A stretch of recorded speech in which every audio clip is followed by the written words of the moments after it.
You're watching the US election show with me, Gauri Dwivedi. Let's kickstart the show with headlines this evening. First up, Democrat presidential candidate Kamala Harris surges ahead of the Republican nominee Donald Trump in the latest polls coming in. Kamala Harris now leads Donald Trump 47% to 40% in the latest Reuters Ipsos poll.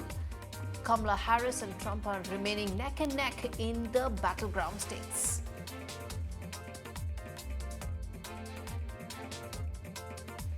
US charges the gunman who tried to assassinate Donald Trump, Ryan Routh, faces maximum sentence of life in prison.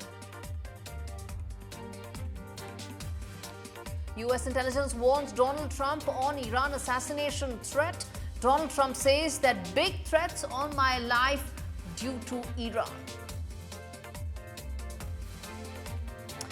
And President Joe Biden is set to visit Africa next month for the first time as president. Joe Biden is set to visit Angola to discuss economic partnerships. This is in keeping with the commitment he had made when he took over as the president of US.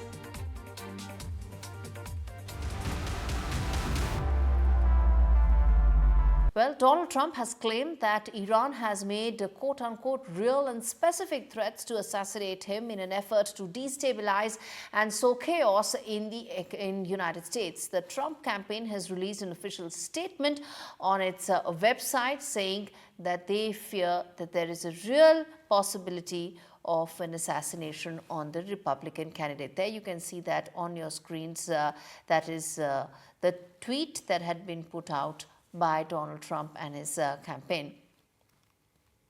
So what does this mean?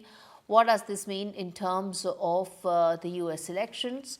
Does it mean that there is once again a very real possibility of more political violence that can take place?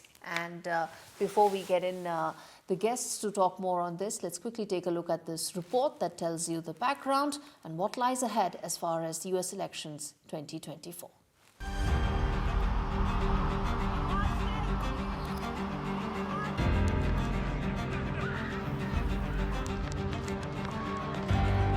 In the run-up to November's election in the United States, there have been 2 assassination attempts on former President Donald Trump. Shots were fired at Vice President Harris's campaign office in Arizona, and election officials are being targeted.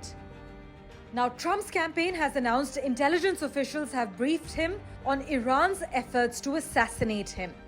Trump has meanwhile now said that he believes Tehran will try again.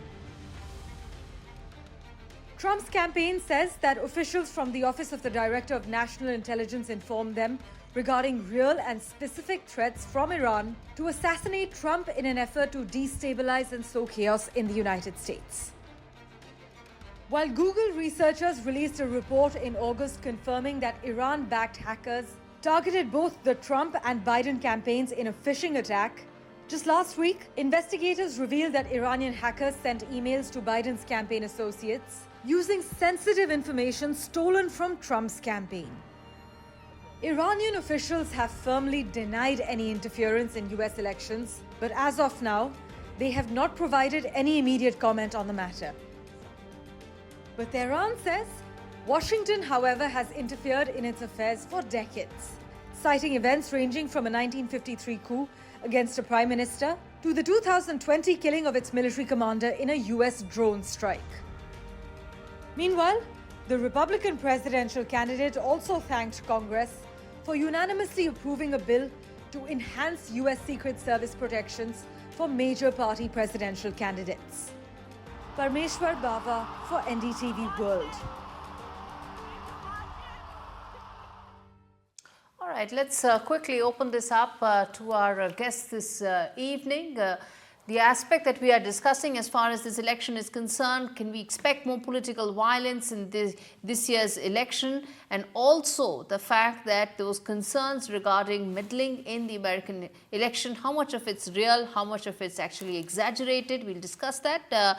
Ray Locker is a journalist with me on the broadcast. Also Irina joining us, she's a national security analyst from New York. We will get Omer as well in just a bit. Okay, Your opening comments, both of you. Ray, let me start with you. This is an election like none other. You've had a candidate who's survived 2 assassination attempts, threats are very real, and now he says and mentions Iran in that many words. So this is an unprecedented election, isn't it? Oh, certainly it is, because it involves Donald Trump, which basically everything he does is unprecedented. And if he can find a new low, he will find it. I have no doubt that Iran wants to do something to Trump. After all, he was responsible for the killing of General Soleimani in 2020. They said they were going to seek revenge. So I think the threat is credible and real. But with Trump, he always hypes things involving him. So if it comes from him, you have to take it with a grain of salt. And if any of this is based on classified intelligence, the intelligence community is not going to reveal its sources. So we don't really know what is happening. But suffice to say, I think the threat is real. He's already had someone shoot at him once, another guy lurking in the bushes outside his country club, planning to do something. So yes, Trump is a very polarizing figure who is inviting people to do something about it. Come in there. Donald Trump is a polarizing figure. He evokes sharp responses, reactions. Some say he's prone to exaggerating threats. But as things stand right now, here is a presidential nominee who's said and named Iran in that many words. So how do you view the threats that lie just about a month before an unprecedented election? Thank you so much. First of all, I'd like to add that just because Trump's style is polarizing, his comments and tactics are unacceptable or rude or even dangerous in some ways, does not excuse the meddling of foreign intelligence agencies, foreign assassins in US politics in any way, doesn't excuse any threat of violence, and does not give any justification to Iran to attack US officials or former officials, as they have repeatedly attempted to do. There were previous plots disrupted by the US intelligence. There were officials that were revealed to be part of these plots against Trump and other officials from his administration who could not be called unprofessional or in any way provocative. And I also think it's unacceptable to claim that someone who's a target of an assassination is inviting that sort of violence to himself. You can say that Trump's rhetoric. No, nobody's hinting that. Nobody's hinting that. Let me qualify that and let me clarify it for our viewers. Nobody's for a second hinting that any of this is made up. Nobody's saying that. The question I had asked was that, do you think those threats, while being credible, could they possibly be being exaggerated? That's the word I used. But the fact that they are real, they are there, is for all of us to know, and which is why I said this is such an unprecedented election. I think anything could in theory, be exaggerated. But knowing the history of the Islamic Republic of Iran, they're very likely ongoing and continuous, because Iran has a history of plotting revenge against its targets, those who displeased it politically, for years, if not decades to come. And Donald Trump and his staff were not the only targets of such long-term and persistent efforts. Let's get an Omer as well on this. I'm going to come to you, Irina. Just give me like 30 seconds. Omer, how do you read these threats that are coming in? Iran has been named, and the security threat that the US election faces to ensure that it conducts its election free and fair, and those allegations and fears and threats about meddling are taken care of and addressed.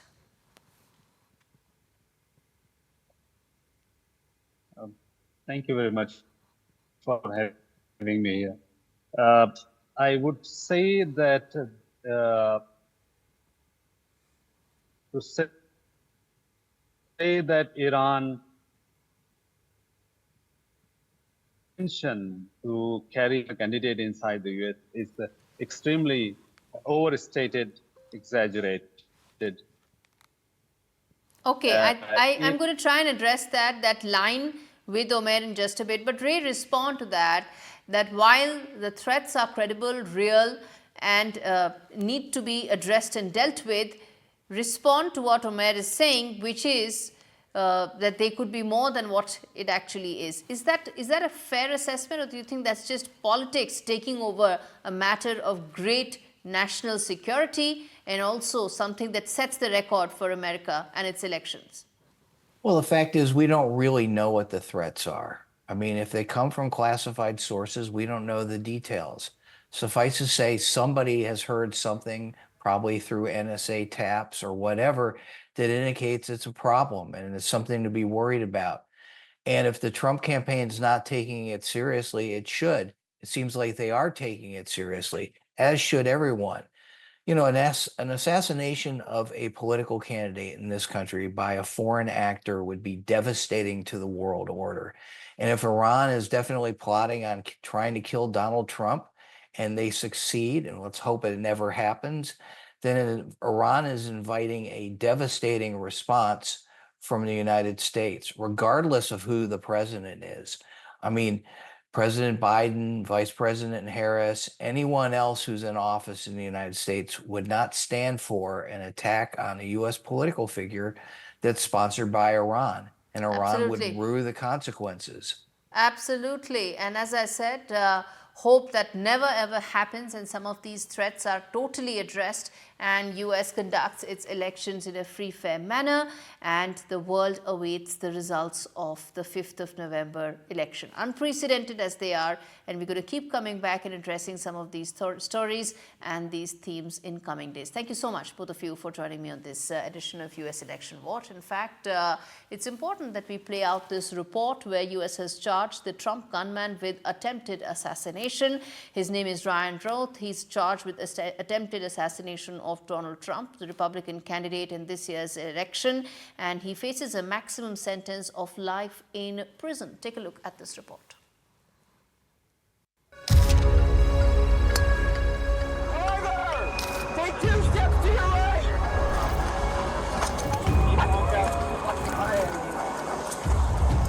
Ryan Roth has been charged with the attempted assassination of former President Donald Trump following a September 15 incident at Trump's Florida golf course. The indictment says that the alleged attempted assassination of Trump was a direct attack on the U.S. democracy.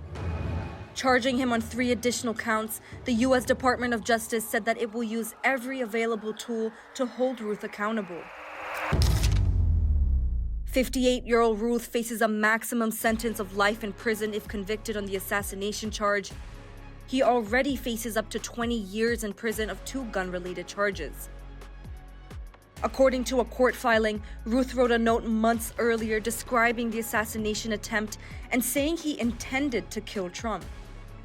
Although not as dramatic as the first assassination attempt 2 months ago, the September 15 incident had its share of twists and turns. As Trump was playing, a Secret Service agent spotted the barrel of a rifle sticking out of the bushes. The agent opened fire and Roth fled. He was later captured. The probe alleges that Roth arrived in Florida a month before the incident and spent time collecting information about the golf course and Trump's Mar-a-Lago home. Federal Judge Eileen Cannon, who was appointed to the bench during the Trump administration, will oversee the case, with her appointment done at random. With Vishal Vivek, Samya Afsar for NDTV World. All right, shifting focus now to the latest in polls coming in as far as the election is concerned. An update coming in as far as the Reuters Ipsos poll is concerned. Kamala Harris now leads Donald Trump 47 to 40%. That's the latest numbers suggesting. And the latest CNN poll says, well, it's more neck and neck. It's 48 to 47%. So while the Reuters Ipsos poll seems to be headed towards one direction, CNN seems to suggest a different picture. And that's exactly what all pre-election polls are all about. They capture pulse of the voters to a certain extent. On your screens are also some numbers that tell on specific topics which are the candidate that is leading. On economy, Donald Trump seems to be leading Kamala Harris by a huge margin. Similar is the case for immigration. Remember, these are the 2 biggest issues on which US is going to vote. America is going to vote on the 5th of November. On immigration, 49 to 35%. And it's a similar story as far as economy is concerned. Now, neck and neck they are, however, in the battleground states, or the swing states. These are the states that have swung from Republican to Democrat or vice versa in the last 25 odd years. And in those states, battleground states, which pretty much are going to account for 2/3 of every electioneering that both campaigns are going to do and both camps are going to be focused on, they seem to be neck and neck and not really giving a clear picture of who could be leading in these elections, and also suggests that it may go down to the wire. Okay, let's open this up and let's get in our guest this evening. Anand Ahuja, who's attorney at law, Indian Americans for Trump, joins me on the broadcast. Good to have you, sir. David K. Johnston, he's a professor of public policy at the Rochester Institute of Technology. And we have Karthik Ramakrishnan, who's the founder and executive director of RP as well. Thank you so much, gentlemen, for joining in. Anand, let me start with you, sir. As things stand right now, well, if you look at the Reuters Ipsos poll, it seems to be suggesting that Kamala Harris has got and managed to get a bit of a lead, a significant lead over Donald Trump.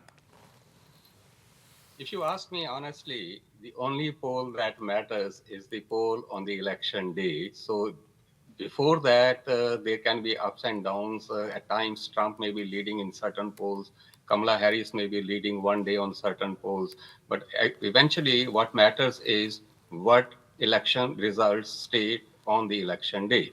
That's a motherhood statement, sir. That's a motherhood statement. Of course, only results matter. But these polls pretty much capture the mood of the voter, right? They capture the pulse of the people going into these elections, right? So if you ask me on that particular point, then as you said very rightly, that there are two major issues.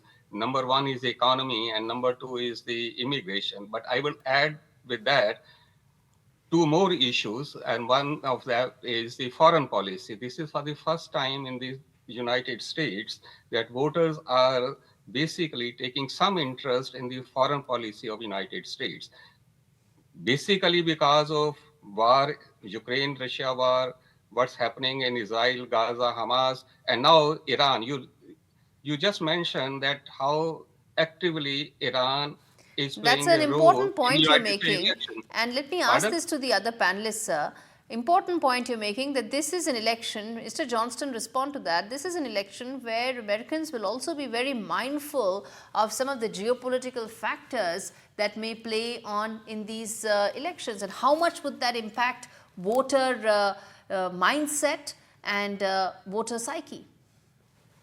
Well, historically, Americans have not paid much attention to foreign matters.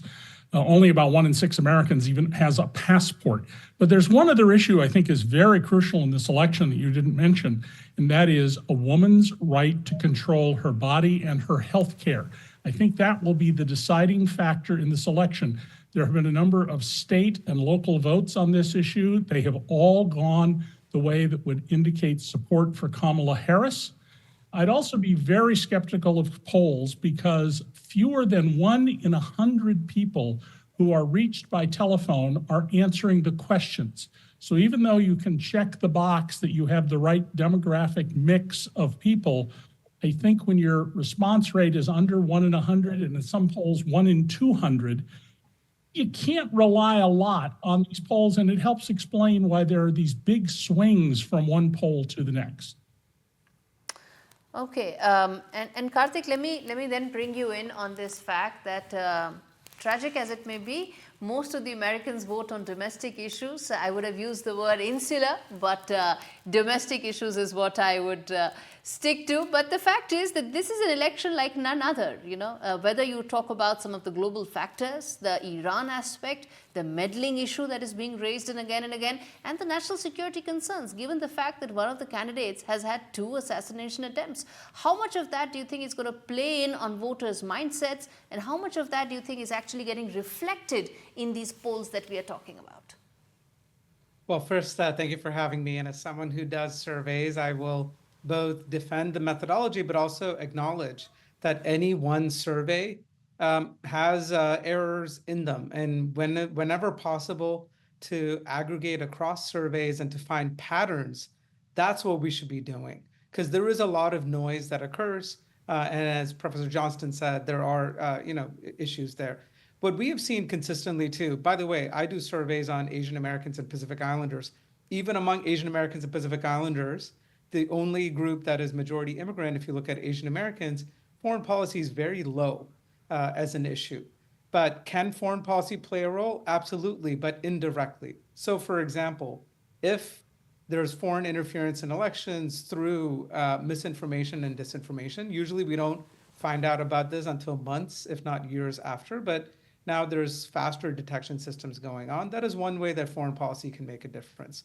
One can also imagine that college campuses, depending on what happens in Israel, Gaza, if it's really egregious, that might be a source of tension that might hurt the Democratic Party. So there are ways that foreign policy could make a difference.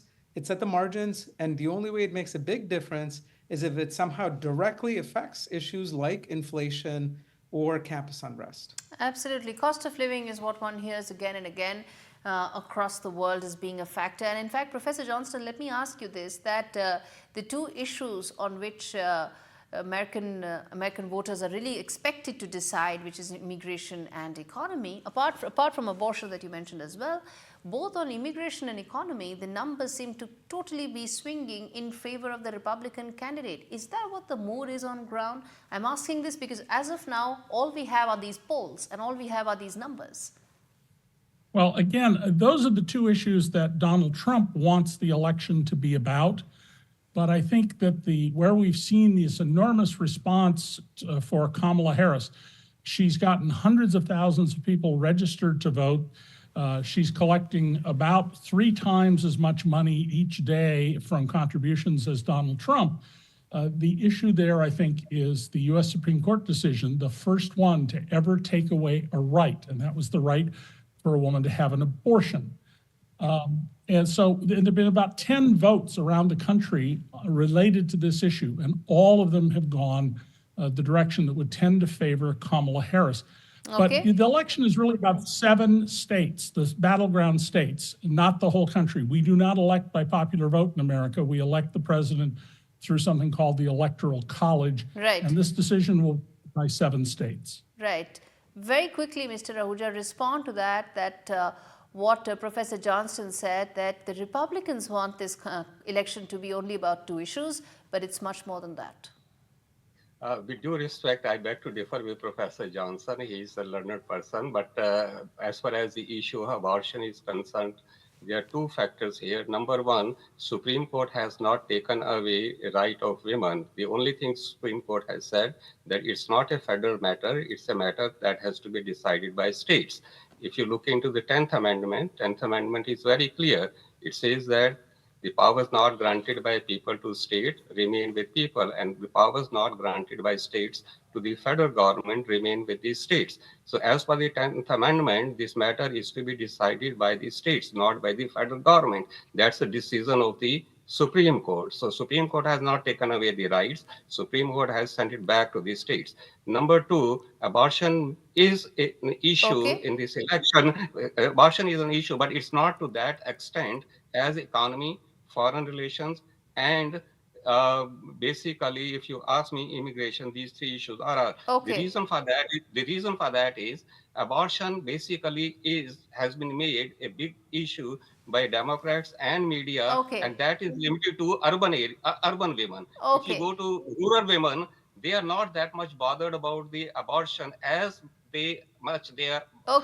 In fact, they are more bothered about the groceries they are purchasing and running their household than the abortion in rural areas. I'm afraid, gentlemen, I'm out of time. One would imagine that the leader of the free world would be chosen on issues other than, something as private as abortion, but that's what it comes down to.